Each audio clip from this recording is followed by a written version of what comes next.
En fait, lecteur, cette pseudo-démocratie représentative n'est autre que de l'ingénierie sociale, et quand tu médites sur les pensées d'Étienne de la Boétie et sur les travaux de Milgram, tu ne peux que le constater. Et cela vaut aussi pour les règles liberticides qui règnent en France pendant la crise sanitaire de 2020 et 2021, c'est-à-dire au moment même où je relis et je peaufine ces lignes que j'ai écrites il y a 10 ans. Car en effet,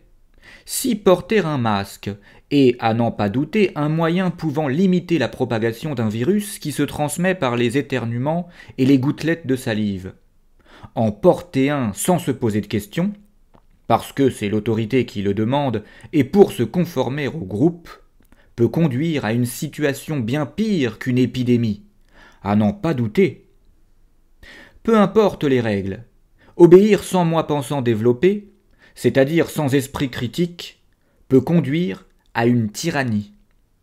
Et sans porter de jugement sur le bien fondé, ni sur l'efficacité des règles prises par les pays du monde entier pendant cette crise sanitaire,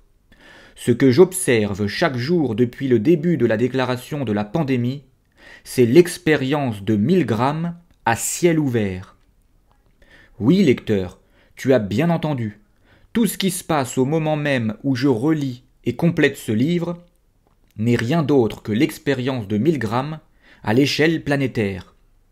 En effet, quand je vois des gens masqués qui, dès l'aube, marchent seuls dans la rue, sur un trottoir de 4 mètres de large pour se rendre à l'arrêt de bus, quand j'aperçois ce masque sur des gens à vélo, en promenade en forêt ou en bronzant sur la plage,